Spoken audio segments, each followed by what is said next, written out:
दिल्ली की हवा में आज कुछ अजीब सा बोझ था। सड़कों पर रोशनी थी मगर साए पहले से गहरे लगते।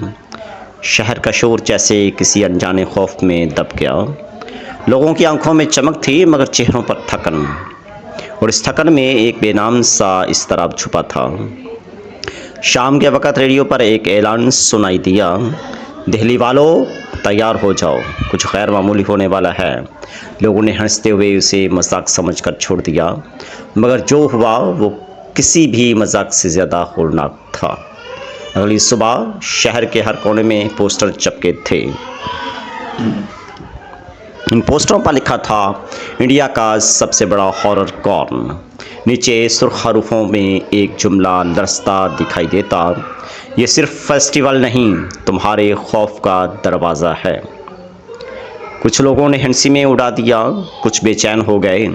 पोस्टर के नीचे एक अजीब सा निशान बना था, एक काली बिल्ली के पंजे जैसा मगर इंसानी उंगलियों का।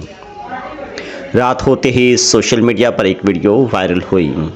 अंधेरे में एक आवाज़ कहती, आओ तुम्हें तुम्हारा साया दिखाएं। वीडियो देखने वालों ने कहा, आवाज़ औरत की थी मगर कोई भी चेहरा नहीं दिखा, सिर्फ सांस सुनाई दी। शाम ढलने के साथ दिल्ली के आसमान पर बादल छा गए। हवा में एक बोसीदा खुशबू तैरने लगी, जैसे जली मोम। मेट्रो स्टेशनों के पास लंबी कतारें बनने लगीं। लोग मास्क पहने कैमरों के साथ तजस्सुस में आए। हॉर्न कॉन द हॉरर वॉल्ट के गेट पर सुर्ख धुन। अंदर जाते ही ज़मीन नम, दीवारें सर्द और भाप उठी। मैकेनिकल चीखों की आवाज़ें स्पीकरों से टपकने लगीं। एक लड़की ने कहा, ये तो बस थिएटर इफ़ेक्ट लगता है। फिर किसी ने पीछे से उसके कंधे को छुआ। उसने मुड़कर देखा, वहाँ कोई नहीं था। गेट के अंदर एक तवील राहदारी थी, अंधेरों में डूबी। दीवारों पर इंसानी हाथों के साए चलते दिखाई देते। फर्श पर छोटे छोटे पैरों के निशान सुर्ख रंग में थे। हॉल के बीच एक बड़ा आईना रखा हुआ था। आईने पर लिखा था, अपनी हकीकत देखो मगर जीत सको। लोग हंसते हुए आगे बढ़े, एक एक करके दाखिल हुए। आईने में हर एक ने अपना चेहरा मस्कशुदा देखा। किसी के चेहरे पर दांत ज़्यादा तो किसी की आंखें गायब। मगर जब सब बाहर निकले, एक लड़का वापस ना आया। उसका दोस्त बोला, वो शायद मजाक में कहीं छुप गया होगा। पुलिस को इतला दी गई मगर अंदर कुछ भी ना मिला, सिर्फ आईने के पीछे खून के छींटे मौजूद थे। कुछ लोगों ने कहा वो आईने में ही रह गया, कुछ ने कहा किसी रूह ने उसकी जगह ले ली। रात के 11 बजे इस फेस्टिवल में एक हलचल सी मच गई। लाइट्स झिलमिलाईं, स्पीकर से बच्चों की हंसी गूंजी, मगर वहाँ कोई बच्चा नहीं था, सिर्फ गूंज बाकी थी। एक खातून ने चिल्लाकर कहा, मुझे अपने बेटे की आवाज़ आई। लोग भागने लगे मगर दरवाजे खुद ब खुद बंद हो गए। बाहर धुंध और अंदर किसी की भारी सांस सुनाई दी। फेस्टिवल का पैरानॉर्मल जोन अब खुल चुका था, जहां असली वाक़यात पर मबनी लाइव स्टोरीज सुनाई जाती। स्टेज पर आए मशहूर मुहक्किक डॉक्टर विकास। उसने माइक उठाया और बोला, ये कोई शो नहीं, ये जगह दिल्ली के नीचे दफन एक पुराने कब्रिस्तान पर है। लोगों ने हंसी मगर हवा में दर्जा हरारत गिर गया। रोशनी बुझी और स्पीकर से किसी के कदमों की चाप आई। डॉक्टर विकास ने पीछे देखा, समाया उसके अंदर गया, साया उसके अंदर गया। उसने चीखने की कोशिश की मगर आवाज़ बाहर ना निकली। लाइट्स वापस आईं तो माइक ज़मीन पर पड़ा हुआ था। इसके बाद एक के बाद एक स्पीकर खामोश होने लगा। जो बोलने आता उसके अल्फाज बिगड़ जाते, सांस रुक जाती। लोग समझ ना पाए यह तफरीह है या दावत मौत। उसी लम्हे एक हजूम के बीच स्क्रीन रोशन हुई। उस पर एक वीडियो चली, वही औरत वही आवाज़, मैं वापस आ गई हूँ, अब तुम सब मेरा हिस्सा हो।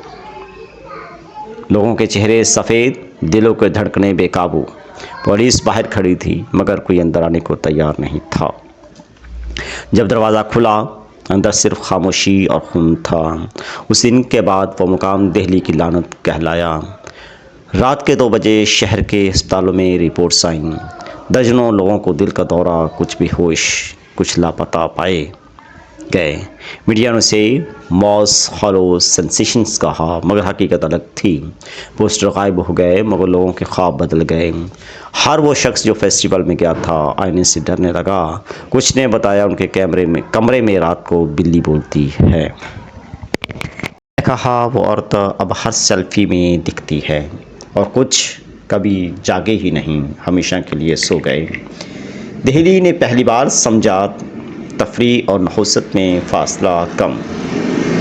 हांगकांग अब एक फेस्टिवल नहीं बल्कि एक बददुआ था। हवा में हल्की खुनकी थी, मगर फ़ज़ा भारी महसूस हुई। पहाड़ों के ऊपर बादल जैसे किसी दुख में रो रहे। वानिया गाड़ी के शीशे से बाहर देखती खामोश बैठी थी। अली ड्राइव कर रहा था, मौसीकी मध्यम बज रही थी। देव पीछे बैठा हंसता, वीडियो बनाता, जैसे सब आम हो। नदी के हाथ में कॉफ़ी थी, मगर वो कांप रही थी। ये रास्ता पहले नहीं देखा, कहाँ ले जा रहा है? अली ने कहा, ये शॉर्टकट है, बस 10 मिनट और। वानिया ने मोबाइल देखा, नेटवर्क अचानक ख़त्म हो गया। देव ने मजाक किया, भूतों का इलाका शुरू हो गया। सब हंसे, मगर हंसी ज़्यादा देर नहीं ठहरी। एक बिल्ली सड़क पर आई, गाड़ी के आगे से गुजरी, साथ एक नींबू गिरा जैसे किसी ने फेंका हो। टायर चिरचिराए। अली ने ब्रेक मारी, इंजन बंद हो गया। वानिया ने धीरे से कहा, यह अच्छा शगुन नहीं है। हवा रुकी, दरख्तों से पत्ते नहीं गिरे, वक़्त थम गया। पहाड़ों के दरमियान गूंज सुनाई दी, जैसे किसी ने पुकारा, वानिया। आवाज़ हल्की मगर सीधी दिल में उतरी। सबने एक दूसरे को देखा, चुप सांसें बंद। देव हंसा, यार शायद किसी की आवाज़ गूंज रही हो। इंजन दोबारा नहीं चला, मजबूरन सब पैदल चलने लगे। रास्ता पथरीला, खाली, और हर तरफ धुंध उतरी जा रही। दूर से किसी दिए की लौ हिलती नजर आई। नदी बोली, वो शायद किसी का घर है, चलो वहाँ। वो चारों चलते गए, जूतों की चरचराहट बढ़ती गई। फिर वानिया ने अचानक रुककर पीछे देखा, कोई था। धुंध में एक साया, सर के बाल लटकते, जिस्म उल्टा। वह आहिस्ता आहिस्ता ऊपर से नीचे की सिमत झूल रहा था। वानिया की चीख निकली, मगर आवाज़ हवा में तहलील हो गई। सब बाकियों ने देखा, वहाँ कुछ भी नहीं था। शायद तुम्हें वहम हुआ, अली ने कहा, मगर कांपता रहा। वो आगे बढ़े तो ज़मीन पर कुछ निशानात दिखे, इंसानी पैरों के, मगर सीधे नहीं, उल्टे निशान। निधि ने लहजते लहजे में कहा, चलो वापस चलते हैं। मगर पीछे से किसी ने धीरे से कहा, मत जाओ।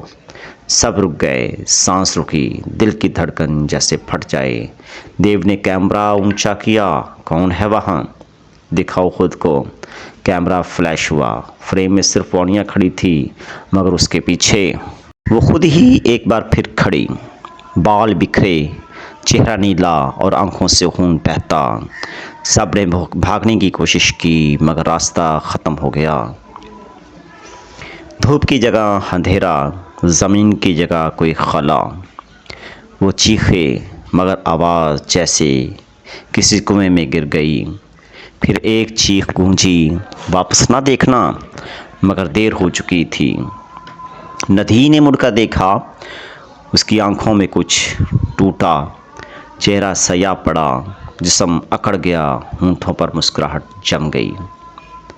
अली ने उसे हिलाया, मगर वो पत्थर की तरह सख्त। वानिया ने कानों पर हाथ रखे, यह सच नहीं हो सकता। देव चीखता रहा, कोई है, हमारी मदद करो। पहाड़ों ने सिर्फ उनकी चीखें वापस लौटाईं। सुबह होने पर वो किसी तरह एक गांव पहुँचे। गांव के लोग खामोश, आंखों में डर, लबों पर बंद।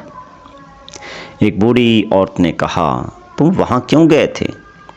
अली ने कहा, हमें पता नहीं, बस रास्ता गलत हो गया। औरत ने हाथ में लाल धागा बांधा, उसे मत उतारना, जिसने तुम्हें बुलाया वो अभी तक तुम्हारे साथ है। वानिया की आंखों के नीचे सया निशान पड़ने लगे।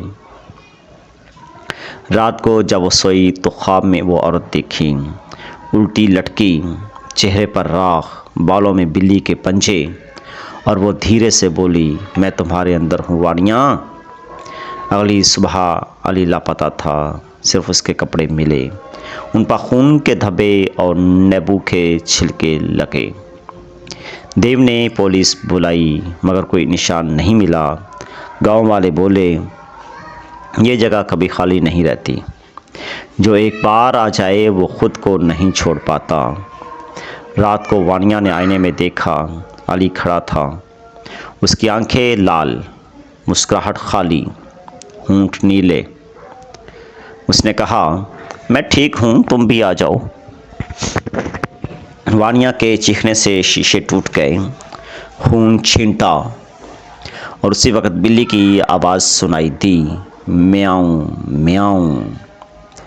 देव ने अगली सुबह गांव छोड़ने की कोशिश की।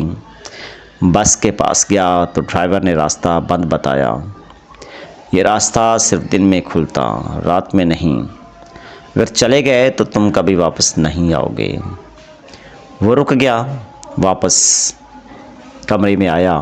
वानिया गायब थी, सिर्फ देव। दीवार पर एक जुमला खून से लिखा था, मैंने तुम्हें कहा था वापस ना देखना। उसी रात देव की चीख पूरे गांव में गूंजी। लोगों ने दरवाजे बंद कर लिए, चिराग बुझा दिए। सिर्फ सुबह उसकी जली हुई लाश मिली, आंखें खुली। गांव वालों ने कहा वो औरत वापस आ गई है। हर साल जो इस रास्ते से गुजरता वो उसे बुलाती। कहा जाता है वो औरत कभी इंसान थी, देवी, जिसे धोखे देकर मार दिया गया, उल्टी लटकाई गई। उसका बदला हर बरस किसी न किसी जान से लिया जाता। उस साल वो वानिया की रूह में दाखिल हो चुकी थी। अब वहीं औरत वानिया के जिस्म में रहती है, और जो उसे देखे वो तो पागल हो जाता है या अपनी आंखों से खुद को ख़त्म कर देता है। कलू के जंगल में भी रात को कांपते हैं। जनूब के आखिरी किनारे पर एक गांव है, अरमभा, पहाड़ियों के बीच छुपा, जहां सूरज भी जल्दी डूबता। हर साल यहाँ दशहरा बड़े जोश से मनाया जाता है। लोग रावण का पुतला जलाकर बुराई पर जमीयत का जश्न मनाते हैं। लेकिन पिछले कुछ सालों से कुछ बदलने लगा था। जब भी रावण जलता, गांव के किसी न किसी बच्चे की मौत होती। पहले लोगों ने इत्तेफाक समझा, फिर खौफ ने जड़ पकड़ ली। कहा जाता है अरमभा का रावण इंसान नहीं, साया है, एक ऐसी रूह जो जलकर भी हर साल लौट आती और हर साल किसी नई आंख से दुनिया देखती है। विजय 16 साल का लड़का तजस्सुस में भरा हुआ था। वो इन बातों पर यकीन नहीं करता था, सिर्फ मजाक उड़ाता। दोस्तों ने उसे चैलेंज दिया, जलता रावण अपनी आंखों से देखना। सब ने कहा हिम्मत है तो आंखों पर पट्टी बांध दो। विजय हंसा, भूत कोई नहीं, बस ड्रामा और धुआं है। रात 8 बजे पूरा गांव मैदान में जमा हुआ। पुतले के इर्द गिर्द पुजारी मंत्रों का विरद कर रहे थे।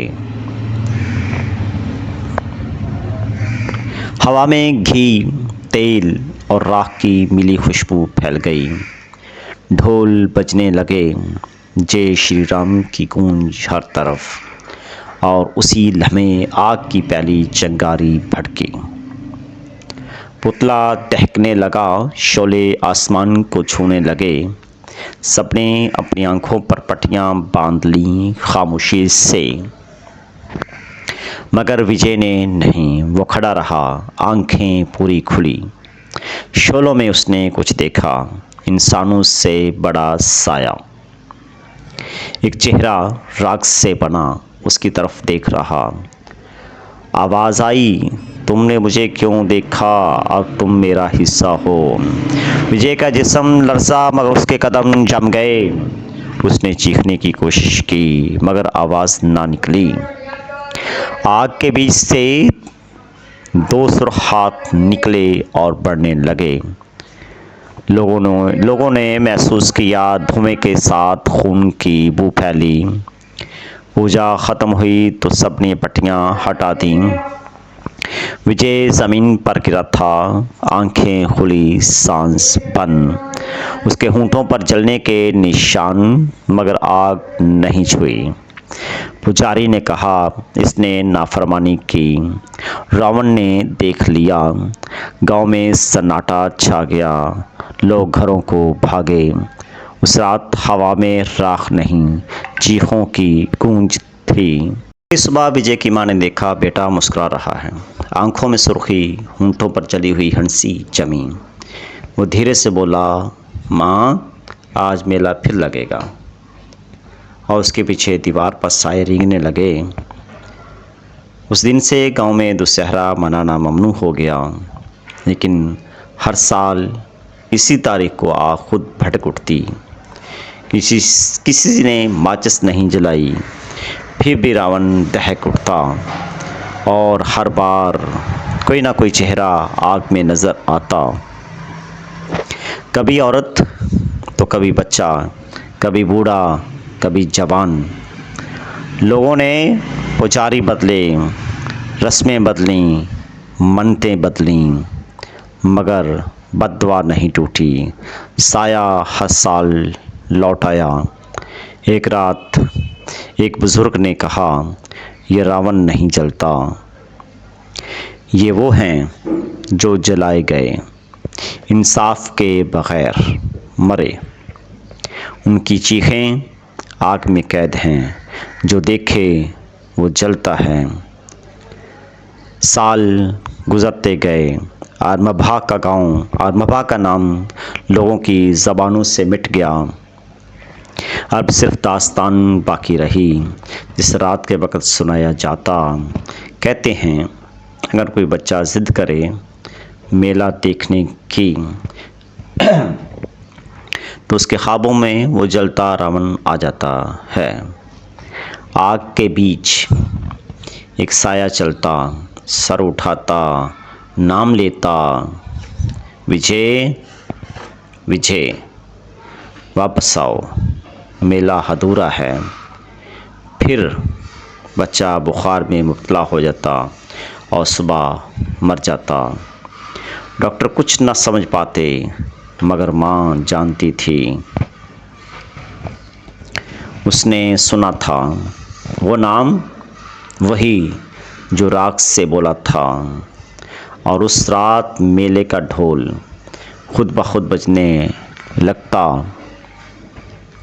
वक़्त के साथ आरमभा पर पहाड़ उतरने लगे, ज़मीन खिसकी, बारिशों ने गांव का नाम मिटा दिया, मगर लानत बाकी रही। मुसाफिर कहते हैं अगर उस रास्ते से गुज़रो तो रुक जाओ, क्योंकि वहाँ एक जलता मैदान अब भी धुआं देता है।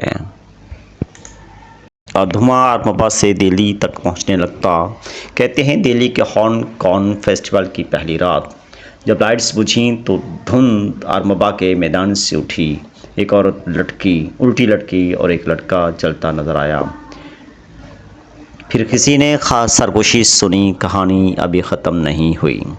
हॉर्न कॉर्न, खलू और आरमभा, तीन मकामात, एक रूह जो साइज़ से ज़िंदा है, चीख से जागती, खून से पलती। कहते हैं अगर तुमने ये कहानी रात को पढ़ी तो कोई तुम्हारे पीछे खड़ा होकर सांस लेगा, लेकिन मत मुड़ना, मत देखना, बस आंखें बंद रखना, क्योंकि अब तुम भी इस कहानी का हिस्सा बन चुके हो। धुएं में तुम्हें चेहरे दिखेंगे जिन्होंने आग देखी, और अगर तुम रुक कर देखो तो वो भी तुम्हें दिखेंगे। उनकी आंखों में रोशनी नहीं, सिर्फ भड़कती चिंगारियां हैं। उनके लबों पर लफ्ज़ नहीं, सिर्फ राख के ज़र्रात। और उनके कानों में बजता है वही ढोल, जय श्री राम, जो नेकी के नारे में बद्दुआ की आवाज़ छुपा देता। एक रात एक फिल्म साज उस जगह पहुंचा तहकीक के लिए। उसने कहा, मैं इसे फिल्माऊंगा, दुनिया को दिखाऊंगा। उसने कैमरा लगाया, रिकॉर्डिंग शुरू की। आग भड़क उठी, फिर चीख, फिर खामोशी, फिर सिर्फ धुआं। 2 दिन बाद पुलिस को सिर्फ कैमरा मिला, गर्म और जला हुआ। रिकॉर्डिंग चली, सिर्फ एक जुमला सुनाई दिया, मिला फिर लगेगा, तुम सबको आना है। और इसके बाद फ्रेम में विजय की मुस्कुराहट। अब हर साल जब दशहरा आता, लोग दरवाज़े बंद करते,